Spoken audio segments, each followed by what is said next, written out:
Plusieurs lignes de la parole mènent à une seule ligne, celle de la vérité éternelle.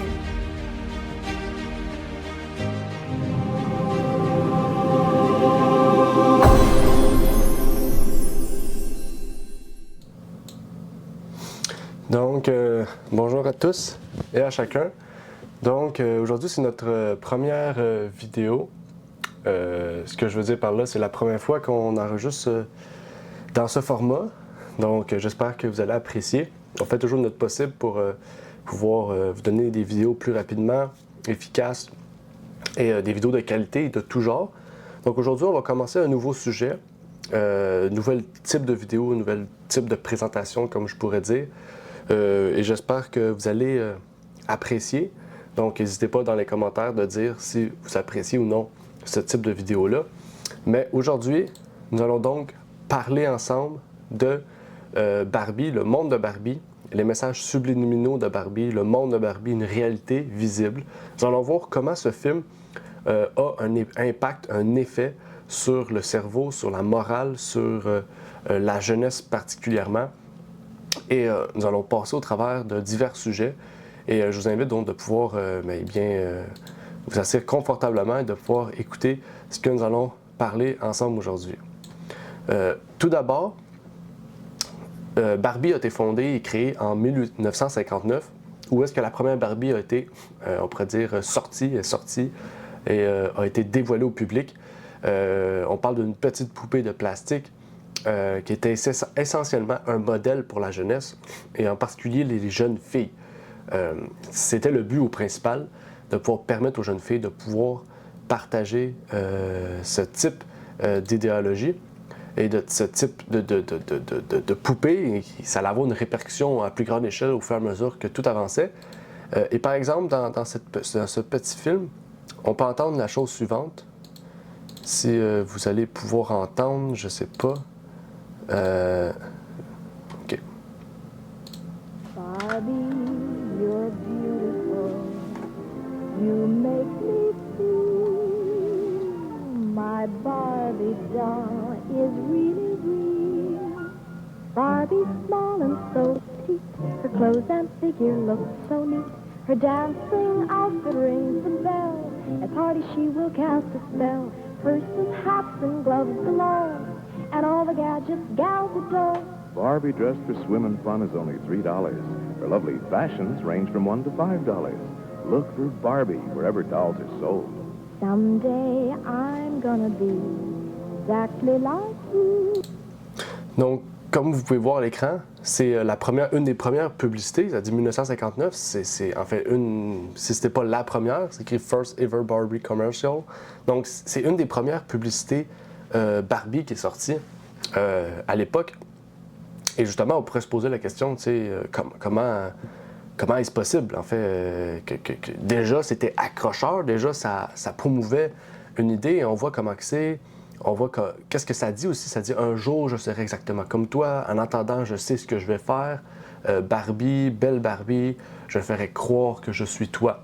Donc, en fait, la création de la Barbie a été l'institution de la femme moderne que les jeunes filles ont pu idolâtrer, parce que ça dit « Je ferai croire que je suis toi ». Donc, en fait, on voit le principe derrière du fait qu'on peut objectiver les jeunes femmes, les jeunes filles de l'époque en 1959. Et l'histoire de Barbie remonte à beaucoup plus loin, qu'on va en parler dans quelques instants. Mais aujourd'hui, Barbie, c'est rendu très large. On voit par exemple Barbie qui fait du yoga, Barbie qui fait du New Age, Barbie qui fait du gnosticisme, Barbie dans les films, dans les émissions pour enfants. On retrouve Barbie un peu partout, dans divers types de rôles, et ça prend tout plein de formes en fait. Et par exemple, je vais vous montrer ici une courte vidéo d'un autre Barbie, si je peux partager avec vous. Hey, it's Alyssa, and today we're gonna relax and unwind with Breathe With Me Barbie. Breathe With Me Barbie is so awesome because she guides you through meditations, and I love meditating. It helps me rest my mind and body. The Breathe With Me Barbie comes with this cute little puppy, 4 different cloud emojis that you can place on the puppy's head to express what mood you're in. There's love, happiness, sadness, and anger. Today, I'm feeling super happy. What about you, Barbie? I'm feeling happy too. All right, I'm gonna put this little happy cloud emoji on my puppy then. Do you like it? Oh, it's so adorable. All right, let's get meditating. Comme vous pouvez voir à l'écran, on voit vraiment cette Barbie qui promouvoit la méditation. Même la jeune fille dit « Moi, j'adore la méditation, ça nous permet de nous libérer de nos émotions. » Puis là, on a l'émotion joie, l'émotion tristesse, l'émotion colère, etc. Et vraiment, on voit que, en fait, la jeune fille, tout comme la Barbie, promouvoit le New Age, promouvoit la relaxation de l'être, de pouvoir trouver un repos de l'esprit de l'être. Tandis que Dieu nous a donné une façon beaucoup plus simple de le faire.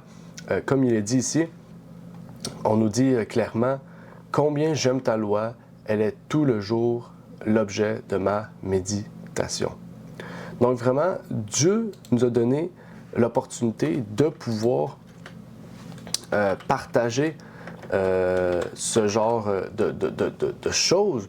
Ça nous dit « Ta loi est l'objet de ma méditation. » Donc, Dieu veut nous partager sa loi pour que nous puissions méditer. En ce sens, récemment, justement, Barbie ont créé une toute nouvelle collection qui s'appelait la collection Cristal. La collection Cristal, c'est une forme de nouvelle série créée par Barbie.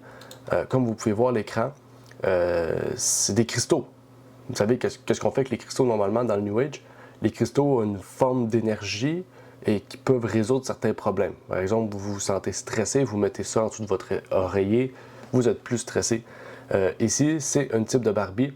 Vous voyez à l'image, donc la Barbie Crystal Fantasy Collection Doll et la description du produit que vous pouvez retrouver à l'écran. Donc la Barbie, je ne sais pas si elle est encore disponible, mais vous pouvez trouver à l'écran qu'est-ce qu'il y en est avec cette Barbie. Et on nous dit clairement, on nous dit la collection de Barbie Crystal Fantasy est conçue pour refléter l'énergie et la beauté unique de pierres exceptionnelles, largement considérées pour ses propriétés spirituelles et curatives.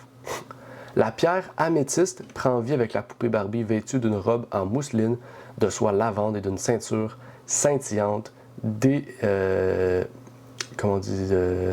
lavande d'une ceinture scintillante délicatement nouée à la taille. Donc, on nous dit clairement ici qu'est-ce qu'il y en est avec le sujet et on nous dit directement aussi qu'est-ce qu'on va vouloir révéler ici et on nous partage justement l'idée de vouloir créer des poupées qui partagent des métaux du New Age, qui partagent des types de métaux ou de matériaux ou de pierres que Dieu a créés pour en faire justement une pièce maîtresse dans le partage de cette chose. Donc on voit ici à quel point en fait c'est grave en fait. On voit à quel point c'est grave en fait et on doit se poser la question, qu'est-ce que Dieu veut justement de nous au travers cela? Qu'est-ce que Dieu veut qu'on comprenne? Et ça continue en fait, il y a toutes sortes de choses, il y a les dragons Barbie, des fantômes Barbie, des styles gothiques et tout cela en fait reflète surtout pas le christianisme, reflète surtout pas le Christ en fait et on devrait déjà se poser des questions sur qu'est-ce qu'il y en est et qu'est-ce que en fait veut nous révéler ces choses. En fait, je vous dis toutes ces choses-là puisqu'à la base, comme vous avez remarqué à l'écran, c'est de partager le tout dernier film Barbie. Ici, je vous mets plus dans un contexte de ce que dégage l'image de la Barbie. Et tout d'abord, pour comprendre à la fine pointe, on pourrait dire, ou véritablement le sens de cela, il faut retourner à l'origine de Barbie, au point central de ce que veut nous révéler Barbie. Enfin, à la base, avant que ça s'appelle Barbie, avant que Barbie soit créée par Mattel, donc la compagnie pour enfants, de jouets pour enfants et de jeux, une des poupées qu'on connaissait, c'était Lily. On remarque Lily, Barbie, ils se ressemblent beaucoup. Mais Lily, c'était une poupée allemande qui est apparue quelque temps auparavant, dans les années 40. Cette poupée, comme vous voyez à l'écran, c'était une poupée, Donc, une vraie poupée comme la Barbie, en fait, mais c'est juste qu'elle était produite en Allemagne par les Allemands. Mais c'était une prostituée, en fait, de haute classe, qui veut dire qu'elle allait, bon, vous avez compris, qu'elle charmait pour séduire les hommes matures, les hommes mûrs, dans la classe de société qui était élevée. Donc, monétairement, matériellement, etc. Donc, au départ, c'était même une forme de comics, une forme de bande dessinée. Les comics, c'est une forme de type de bande dessinée sous un format très court, qui était publié dans les journaux de l'époque. Et justement, c'était les hommes d'âge mûr qui lisaient ce type de comics-là. Et on voit encore la façon qu'elle est habillée, pantalon, ici à presque nue. Et en fait, elle était populaire parce qu'elle avait une vivacité d'esprit, une capacité à répliquer à l'autorité masculine. Donc, on voit déjà que le féminisme avait pris une certaine ampleur au niveau de l'identité de l'homme. Et dans un dessin animé, Lily reçoit un avertissement d'un policier. Okay? Je ne sais pas si on le voit à l'écran. Je pense pas encore. Pour avoir porté illégalement, oui, ici, la dernière image, pour avoir porté illégalement un bikini sur le trottoir. Et Lily répond « Oh, et à votre avis, quelle partie devrais-je enlever ?» Donc on voit qu'elle était très, on pourrait dire, inappropriée publiquement, mais elle était vulgaire et grossière aussi, dans ses mots, et séductrice ou plutôt, on pourrait dire perverse même, dans ses propos. Et les parents, justement, considéraient la poupée inappropriée pour les enfants. Okay? Et même une brochure allemande des années 1950, donc quelques années après sa sortie, décrivait Lily comme une toujours discrète, et avec sa garde-robe impressionnante, elle était la star de tous les bars. Okay?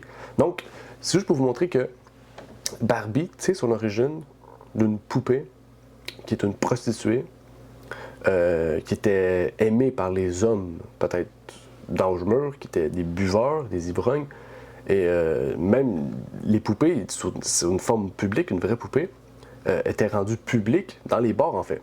Okay? C'était pas dans les mains des jeunes filles qu'on trouvait ça, mais dans les mains des vieils hommes.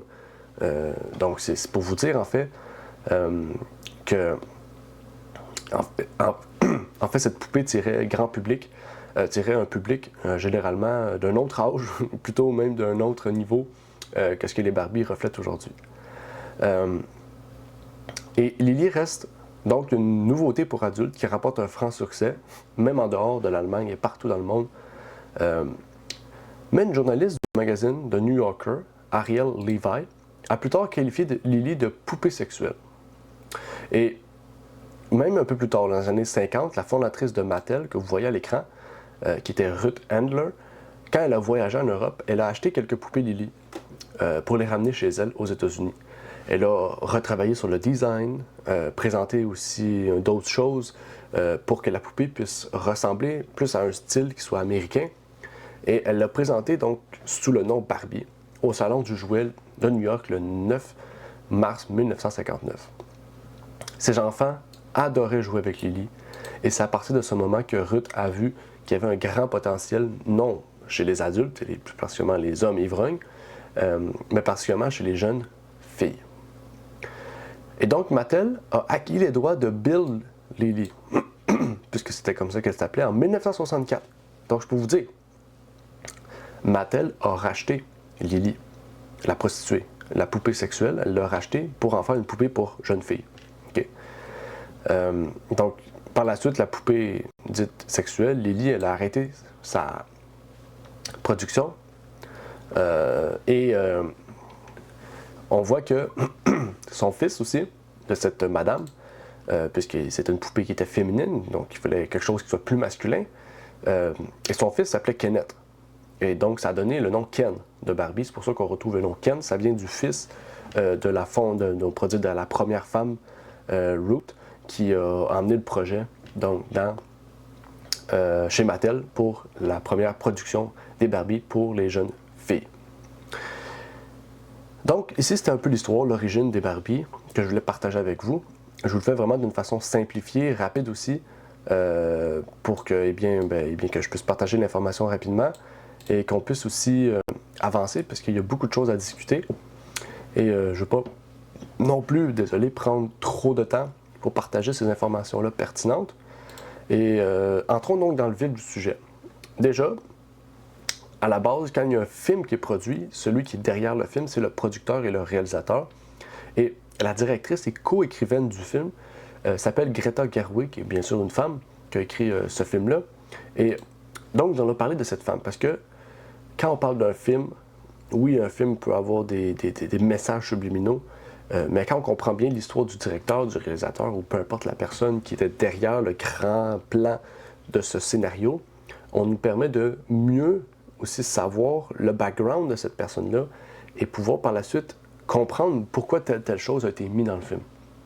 Et c'est là qui est intéressant. Voici donc Greta Gerwig. N'hésitez pas aussi dans les commentaires de dire si le format de présentation est adéquat. On essaie de s'adapter, puis c'est la première fois qu'on fait ce format-là.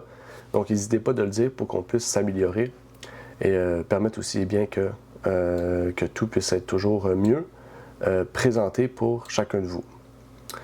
Donc ici, comme vous voyez à l'écran, on voit un petit texte qui est une citation de Mme Greta Gerwig qui nous dit « Dans un article paru en mai dans Vogue, la réalisatrice et co-scénariste, donc elle est réalisatrice et scénariste du film Barbie, Greta Gerwig a comparé avec insolence Barbie et Ken à Adam et Ève. » Donc déjà, on part avec un principe religieux derrière le film Barbie qui est comparé à Adam et Ève. Ça dit Barbie a été inventée en premier, a-t-elle déclaré. Ken a été inventé après Barbie pour renforcer la position de Barbie à nos yeux dans le monde.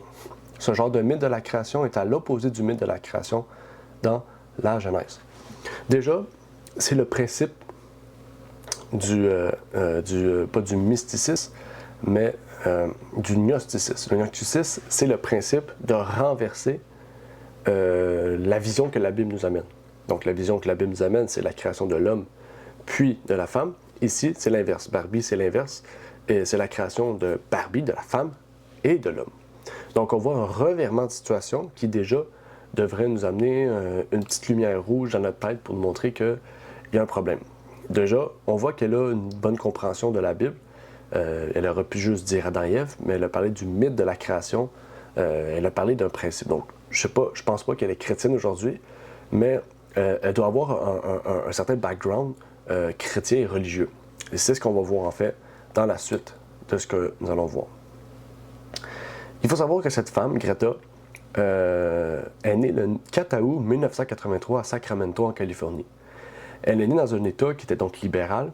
Elle fut éduquée pourtant dans une école catholique que par son idéologie, je cite, elle conserve toujours aujourd'hui. La preuve, c'est qu'elle reprend Adam et Ève, le concept de la religion. Donc, on voit que son background éducatif catholique a une idée derrière. Et même son premier film, Lady Bird, c'est on pourrait dire une image de sa vie de jeunesse. Lady Bird, c'est son premier film qu'elle a sorti en 2017. C'est une catholique justement dans le film. Et Lady Bird, en fait, c'est un peu sa biographie d'une façon plus imagée. Donc on peut voir que si vous écoutez ce film-là, dites-vous que c'est un peu sa vie, ce qu'elle a vécu d'une façon plus vague, on pourrait dire. Pourtant, sa famille n'était pas du tout catholique. C'est ça qui est fascinant. Sa famille était unitaire, universaliste. Donc, vous voyez un peu le logo ici. Désolé pour l'image un peu floue. Mais qu'est-ce que c'est l'unitarisme universaliste? On nous dit ici, nos croyances sont diverses et inclusives. Nous n'avons pas de credo commun. Notre pacte commun, nos 7 principes, soutient la recherche libre et responsable de la vérité et du sens. Bien que l'unitarisme et l'universalisme soient tous deux des traditions chrétiennes libérales, cette recherche responsable nous a conduit à embrasser divers enseignements des religions et philosophies orientales et occidentales. Donc, l'unitarisme, l'universalisme, c'est deux choses différentes, deux principes ou deux traditions différentes, deux choses totalement différentes, qui dans le christianisme sont des idées libérales, mais divisées, ou plutôt séparées. Donc, un baptiste pourrait être unitaire, puis l'autre universaliste. Okay? Bon, c'est un exemple. Mais ici, ils ont pris les deux concepts ensemble et ils l'ont mis dans un concept œcuménique, dans le sens que cette religion-là va passer non seulement par l'étude du christianisme, mais par l'étude du bouddhisme, de l'hindouisme, de l'islam, de judaïsme, etc., etc. Ça dit, si vous prenez l'écran, ça dit enseignement et philosophie occidentale et orientale. Donc, ça peut être le yoga, la méditation, etc., le New Age. Donc, il y a différentes formes, en fait, qu'ils vont utiliser pour présenter et former une vérité. Ils prennent tout ça pour en faire une vérité. Pour eux, c'est ça. C'est un peu de la philosophie. Et pour vous dire que cette femme, c'est son éducation à la maison. Donc, elle a reçu à l'école une éducation catholique et à la maison une éducation universaliste. Donc, ça fait un mélange vraiment facile pour en faire un gnosticisme dans ses films. Dites-vous que ces autres films vont sûrement refléter ce background. Même dans une entrevue faite par Vogue, qui s'intitule 73 questions, que je ne vais pas vous présenter à l'écran parce que je n'ai pas le passage exact de ce que je voulais vous présenter, mais si vous voulez le lien, je vous le partagerai. Elle a cité son auteur favori, puisqu'une des questions était « Quel est ton auteur favori? » Ton auteur, on pourrait dire, de livre favori. Elle a cité un auteur, finalement, elle en a cité deux. Donc, ça nous a aidé plus à nous guider vers quoi qu'on s'en va. Elle a cité Virginia Woolf et Robert Sapolsky, que je vais vous présenter à l'écran. Donc, on le voit, Virginia Woolf et Robert Sapolsky. Okay? Une morte et l'autre vivant. Virginia Woolf a écrit un livre du nom de Orlando en 1928, qui est un livre sur sa biographie politique. Puis dans sa biographie politique, ce livre parle des trans, du transgenrisme et du binarisme. Okay? Des gens non-binaires ou binaires. Donc je peux vous dire que l'homosexualité, le mouvement LGBTQ+, qui n'existait pas à l'époque, se reflète déjà par sa théologie ou sa pensée à Greta. Okay? Puisque son auteur favori a écrit ce livre-là. Et Robert Sapolsky, lui, c'est un neuro-endocrinologue athée qui dit que l'évolution n'est pas un mystère, mais une réalité. Donc, un neuro-endocrinologue, donc un neuro-endocrinien, donc qui travaille dans le cerveau. Donc, c'est-à-dire qu'elle a étudié les principes du cerveau d'un athée et les principes d'une femme qui prônait le mouvement LGBTQ+. Donc, c'est pour vous dire que si Vogue a posé ces questions-là après la production du film et la publication, ou même entre le temps que le film sorte et que le film soit publié dans le sens que par les affiches et la publicité, eh bien, il a cité ces deux auteurs-là pour dire que c'était ses auteurs de référence. Donc, déjà, encore une fois, ça vous guide vers ce qu'il en est. Si on entre davantage dans le film, donc dans les symboles, les choses qu'il y a, bien sûr, je ne vais pas tout faire le film avec vous. Ça serait beaucoup trop long. Si vous voulez le faire, personnellement, faites-le. Si vous voulez qu'on le fasse, on peut le faire, mais je pense plutôt que la révélation centrale de la façade cachée du film devrait nous révéler, je pense, le nécessaire pour que vous puissiez comprendre qu'est-ce qu'il y en a et voir, en fait, l'idée qu'il y avait derrière, l'idée qu'il y avait dans la production de ce film. Bien sûr, beaucoup de gens le savent, on voit que c'est un film féministe, un film qui renverse les rôles, que la femme a un rôle plus important que l'homme devient un objet, que la femme devient une femme puissante. Oui, bien sûr, ça c'est le thème principal, et c'est pour ça que beaucoup de chrétiens ont boycotté ce film, justement à cause de cette idée-là. Mais ça va beaucoup plus loin. Par exemple, ici, dans cette vidéo.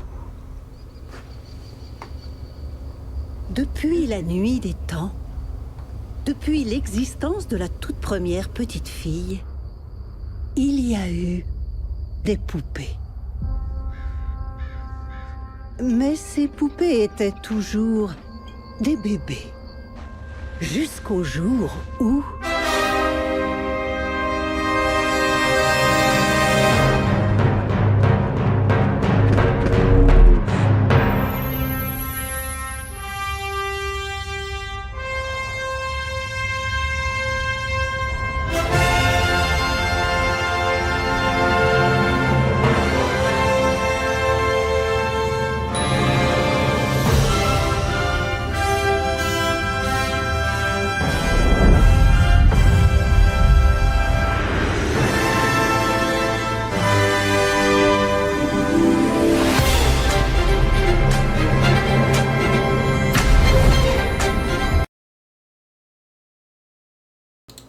Donc ici, c'était pour vous montrer qu'est-ce qu'il en était. Donc dans la petite vidéo que vous avez vue, on voit déjà tout d'abord des enfants avec des bébés. OK? On voit que la personne dit que les bébés, ça grandit pas, ça reste tout le temps bébé. Donc c'est un peu pour dire que des enfants qui jouent avec des bébés vont garder leur innocence de jeunesse, vont garder leur idée d'être des enfants, ils vont rester enfantés toute leur vie. C'est un peu ça que la bande-annonce voulait représenter. Mais que tout d'un coup, quand une Barbie arrive, on le voit, la Barbie vient faire quoi? Vient remplacer l'innocence d'un enfant en peluche par l'idée d'être une femme forte, d'être un objet sexuel, puisque regardez, la femme n'était pas couverte en fait, elle était en costume de bain, on voyait tout. Puis aussi, la façon qu'elle était venue et qu'elle est venue, elle n'est pas venue à la même hauteur que les enfants. Elle est venue hyper grande et les enfants fixent cette femme. Ça nous fait penser un peu au monolithe. Je ne sais pas si vous connaissez le monolithe. Le monolithe, c'est un peu, pas l'obélix, l'isque, mais c'est un peu dans le même genre. Quand ces gens-là faisaient une idolâtrie ou une fixation sur ce type de choses-là, et en fait, par cette fixation-là, on veut devenir cela. Okay? Donc on voit déjà le monolithe, et ça reprend un peu l'idée d'un autre bande-annonce qui s'appelle 2001, l'Odyssée de l'espace, qui est un autre film de Robert Kudrich, si je ne me trompe pas, et qui prône justement, je vais aller voir le film pour vous,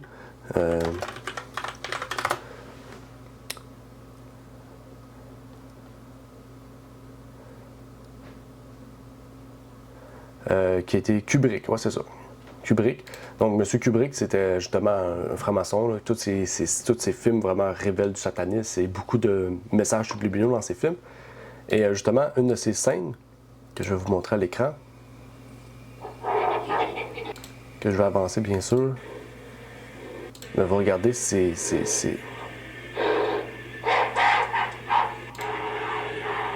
un peu la même chose. Du coup, il y a un monolithe qui apparaît, plus grand, puis les gens fixent ce monolithe. Après ça, les gens deviennent idolâtres devant ce monolithe. C'est un peu la même idée qu'on a. Mettons, il est extrapolé, bien sûr, dans le film Barbie, mais on voit ici. Ce monolithe-là révèle quoi? La transition entre le singe et l'humanité. Barbie, qu'est-ce qu'on revoit ici? La transition entre l'enfance innocente et l'âge de la femme sexualisée, ou hyper sexualisée plutôt. Et on peut parler de plein de choses, donc l'innocence de l'enfant versus l'enfance sexualisée, le féminisme face à l'autorité parentale, etc., etc. Et on reprend encore une fois l'idée de Lily. On reprend encore une fois l'idée de Lily.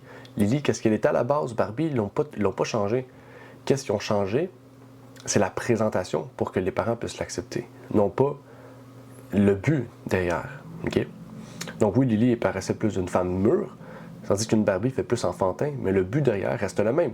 Qu'est-ce qui a attiré Ruth chez Lily, qui a fait en sorte qu'elle voulait le montrer chez les enfants? C'est parce qu'il y avait de l'argent à se faire. Et donc, la plus grande ligne idéologique derrière, c'est le gnosticisme.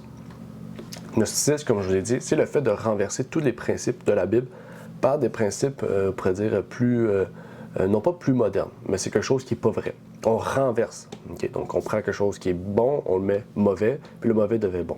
Tous les films d'Hollywood d'aujourd'hui regorgent de ce type de choses. Et regardez ici ce que nous dit Greta avec, en live avec d'autres personnes. In the movie, it's like when it starts, she's in a world where there's no aging or death or pain or shame or self-consciousness, and then she suddenly becomes self-conscious, which that's a really old story. We know that story, and I think I kind of always go back to those older story forms because I don't know, I went to Catholic school and I resonate with them. Donc, qu'est-ce qu'elle dit ici? Elle dit que ça nous rappelle la vieille histoire, l'ancienne histoire. Parce que quoi? Il n'y avait pas de tristesse, pas de mort, pas de méchanceté, tout était parfait. Donc Margot Robbie vit dans un monde qu'on pourrait voir comme une contrefaçon du Jardin d'Éden. Margot Robbie représente Ève, Ken, ou dans le film, j'ai oublié le nom de l'acteur, représente donc Adam. Okay? Donc c'est comme ça qu'il faut le voir dans le film. Il faut le voir comme ça, puis la façon qu'il présente, c'est une contrefaçon du rôle de l'homme et de la femme aussi. Puis ici dans la vidéo, la petite vidéo que vous avez vue, ça nous dit qu'elle a une éducation, un background catholique. Et on voit donc que le gnosticisme est une grande chose qui ressort de ce film. Bien sûr, il y a d'autres films qu'on aurait pu parler. J'ai pris ce film-là parce que ça fait longtemps que la vidéo était prête et devait être publiée. Et le temps me manquait, puisqu'il faut faire le setup et tout, puis dans le contexte que je suis actuellement, c'est un peu difficile. Je parle de la situation qui m'entoure. Mais bien sûr, c'est des types de vidéos que j'adore. Mais par exemple, le fondement du gnosticisme, c'est que l'humain est essentiellement divin et de toujours rechercher à aller et à être égal à Dieu. C'est ça en fait le gnosticisme, c'est de vouloir être égal à Dieu. Gnostique, le mot gnostique signifie connaissance. Et donc, c'est par le moyen de la connaissance que nous pouvons devenir Dieu. Donc, pour eux, c'est ça les principes qui régissent le gnosticisme. Et c'est important en fait. Et ça détruit vraiment le christianisme parce que le seul moyen de pouvoir devenir Dieu, c'est pas par la connaissance. C'est par le fait que nous avons Christ et par la foi. Mais encore une fois, leur définition de Jésus est plutôt semblable à celle de Satan. Okay? Pourquoi? Parce que Satan, qu'est-ce qu'il voulait faire? Il voulait devenir semblable à celui qui ressemblait au Très-Haut, à celui qui était au Très-Haut, donc Jésus. Il voulait prendre la place de Dieu. Par exemple, la tour de Babel est un exemple de cette idée gnostique. Le fait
Donc, exactement. C'est cette même idée qu'on retrouve dans la tour de Babel, qui est un exemple de cette idéologie du gnosticisme, parce que leur conception de Dieu est qu'il est le mal incarné qui désire, par nos péchés, nous garder enfermés sur terre.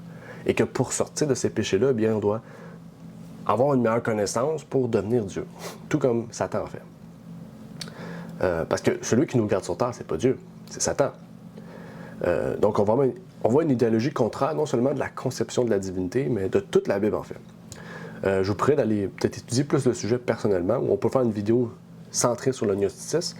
Je prépare aussi un sermon pour l'Église du Québec sur le sujet, mais on pourrait faire une courte vidéo sur le sujet directement. Entrons donc dans cette application.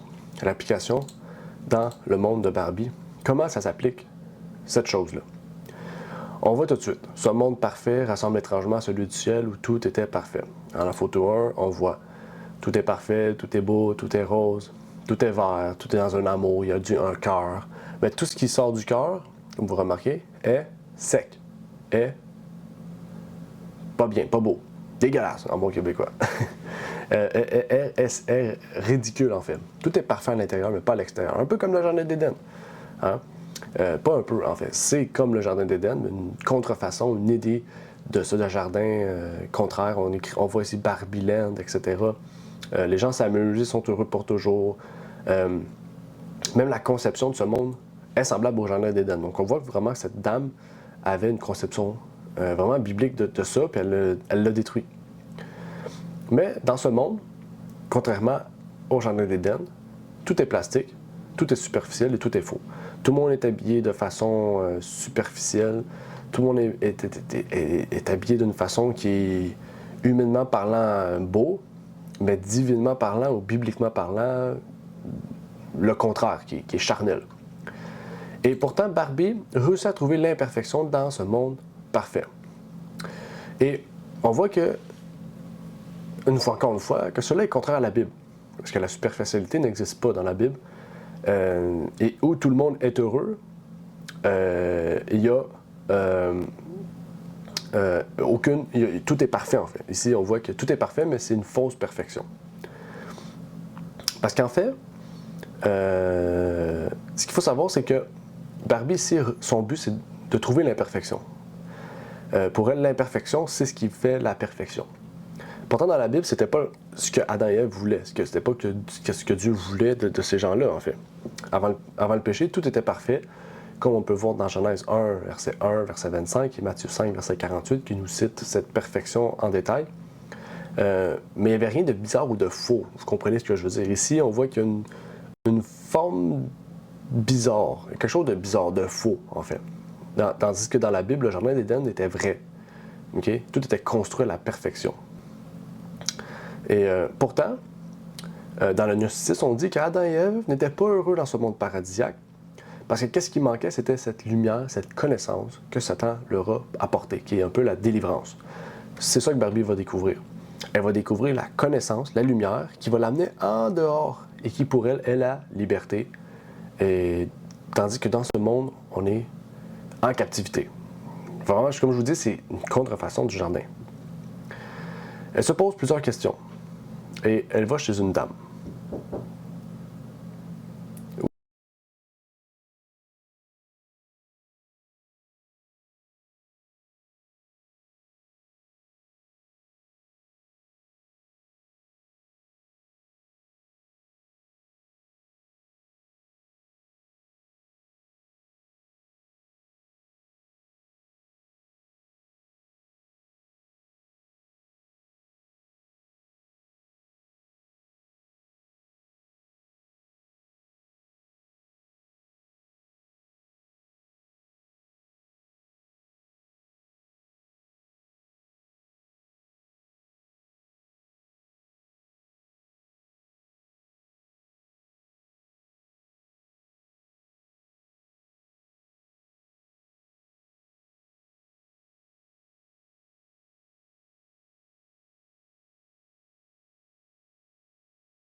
Hello? Humans. We're fine. And Ellen.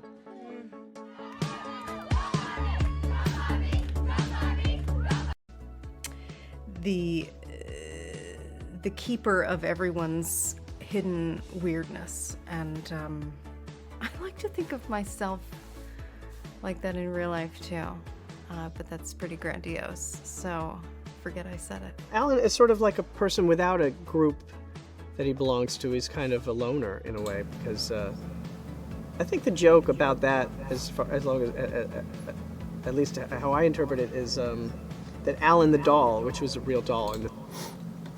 Qu'est-ce qu'on voit ici? C'est qu'on voit que cette dame, c'est-à-dire le keeper, la gardienne.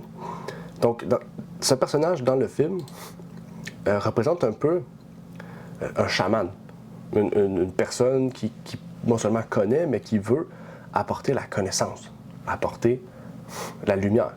Comme on voit à l'écran, elle porte encore les souliers. Elle porte les souliers, les bottes du serpent qui représente le Satan. On la voit ici, toute démaquillée, toute délabrée, dépareillée. On la voit dans des maisons. Désolé, on la voit dans les maisons difformes. En fait, tout est contraire à ce qu'on retrouve dans Barbie ici. Les maisons ont encore les formes différentes. Et ce personnage-là vraiment représente directement Satan, qui est un chaman. Mais particulièrement le terme chaman, keeper, c'est surtout celui dans les sociétés occultes, en fait, qui permet le contact entre l'humain et le spirituel. Dans un sens, son travail est de permettre en tant que gnostique de connecter l'homme avec son Dieu intérieur. On la revoit même plus loin dans certaines scènes de films qui nous représentent un peu, comme on l'a vu auparavant dans d'autres films, on pourrait dire dans d'autres films gnostiques, comme La Matrix. En fait, est-ce que tu veux rester dans ce monde parfait ou aller dans un monde où les pieds sont plats? Parce que dans leur idée, aucune femme ne marche les pieds plats. Les femmes ont toutes les personnes ont des pieds qui sont pas plats. C'est un peu comme la pilule rouge et la pilule bleue qu'on donne dans le film Matrix. C'est la même idée, le même concept, en fait. Donc vous avez un choix, rester dans ce monde où vous êtes emprisonné, ou d'aller dans le monde où vous avez la lumière, où est-ce que vous allez découvrir la vérité et votre intérieur, votre Dieu en vous. Et même dans une autre scène un peu plus loin, on remarque ce principe.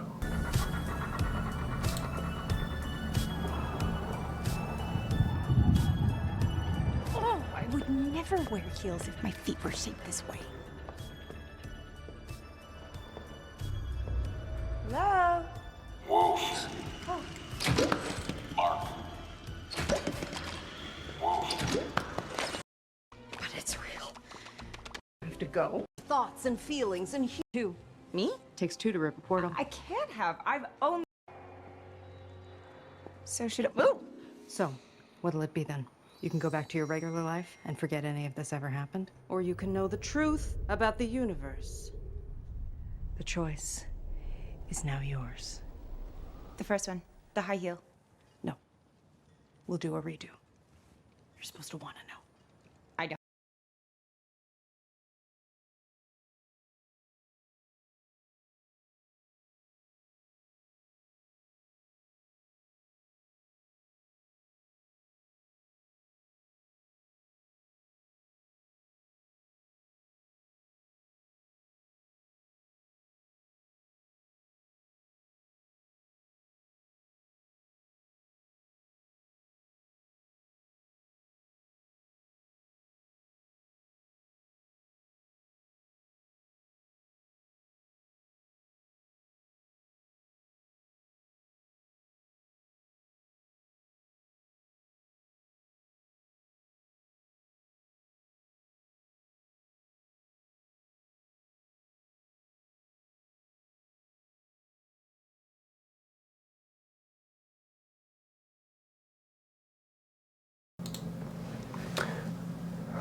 Enfin, on voit ici la Barbie bizarre, okay?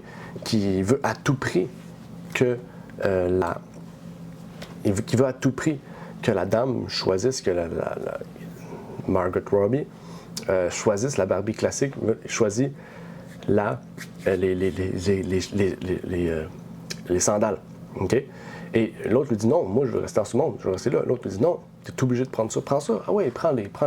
Tu veux pas connaître l'univers, tu ne veux pas connaître la vérité sur l'univers, sur tout ce qui se passe ici. Ça nous prouve vraiment le but qu'il y a derrière ce film-là, encore une fois. Tout comme Satan l'a fait ici, dans Genèse 3, verset 6. Désolé, je suis en train de changer le passage en même temps. Et la femme vit que le fruit de l'arbre était bon à manger, qu'il était agréable à la vue, et que l'arbre était désirable pour devenir intelligent. C'était quoi? L'arbre était désirable pour devenir intelligent. Et elle prit donc son fruit et en mangea, et en donna à son mari auprès d'elle, et il en mangea. Ève dit, qu'est-ce qu'elle dit? C'était mal. OK? Donc elle ne voulait pas en prendre. Mais Satan lui dit, prends-le. Vas-y, tu vas connaître plus de choses, tu vas connaître la vérité, tu vas connaître le Dieu intérieur de toi, la connaissance, tu vas rester immortel. C'était pour éclairer, réveiller, atteindre la sagesse, la divinité, la connaissance. Mais en fait, non. Et ce qui est intéressant, c'est que, bien sûr, dans le film Barbie, elle a choisi ce que lui recommandait cette femme, mais il y a une musique aussi qui représente cette liberté qui a été jouée dans le film.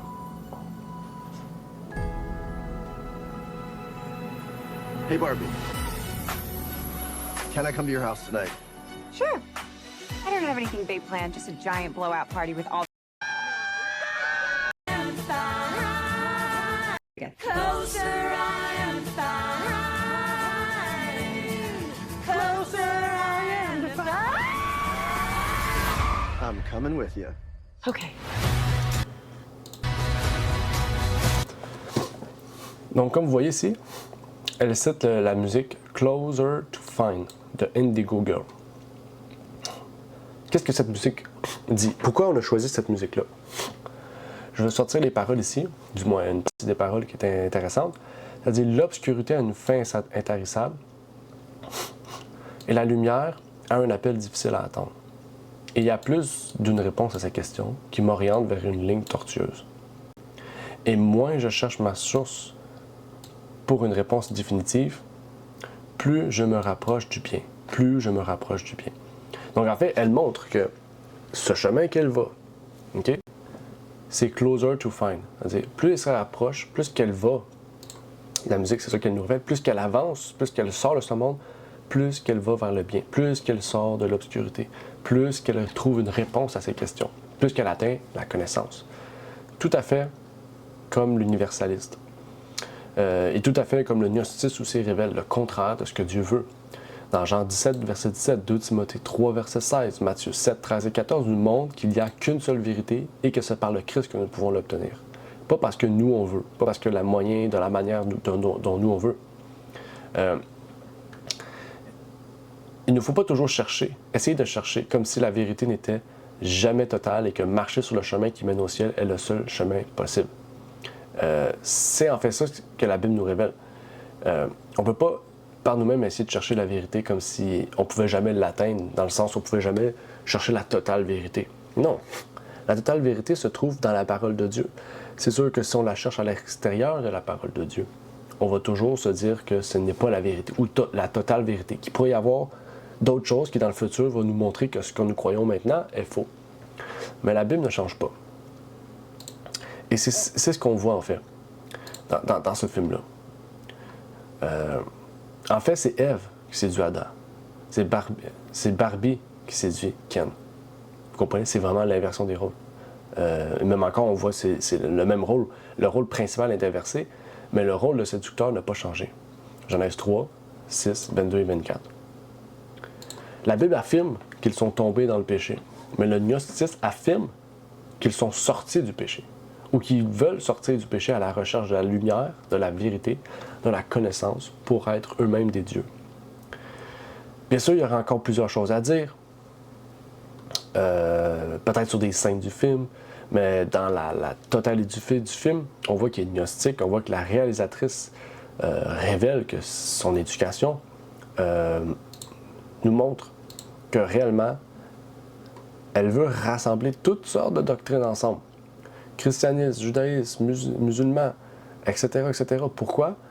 Pour chercher une vérité. Donc, pour eux, pour elles, toutes les religions ont une vérité et c'est le but de l'universalisme unitaire, c'est de trouver ces vérités au travers de ces religions pour les mettre ensemble. C'est vraiment un œcuménisme assez loin. Pour vous dire même, elle a écrit un livre qui s'appelle Lady Saint and Mystics. Okay? Elle a écrit un livre sur le mysticisme, sur sa croyance dans les choses occultes aussi. Je peux vous dire que c'est pas pour rien tout ce qui apparaît dans le film. Il a un but précis. Inconsciemment, cela nous affecte. Encore une fois, il faudrait parler du lobe frontal et comment la rapidité de l'image qui apparaît affecte notre cerveau et par la suite notre moralité, etc. etc. Mais la façon aussi dont il est construit fait en sorte que c'est facile de capter les images et les idées. Bien sûr, pour terminer, j'aimerais vous encourager, si vous avez d'autres films, d'autres séries, d'autres types de vidéos, n'hésitez pas à les partager dans les commentaires. Pour aujourd'hui, on a donc terminé le message subliminaux de Barbie. Ça va donc terminer avec ce sujet. Et donc, j'espère que cette vidéo a pu développer votre foi, mais surtout protéger votre famille de l'ennemi, de ses pièges. Et pouvoir permettre aussi que par cette vidéo-là, vous puissiez le partager à d'autres personnes aussi pour qu'ils puissent savoir la réalité derrière ces choses. Et donc, que Dieu vous bénisse.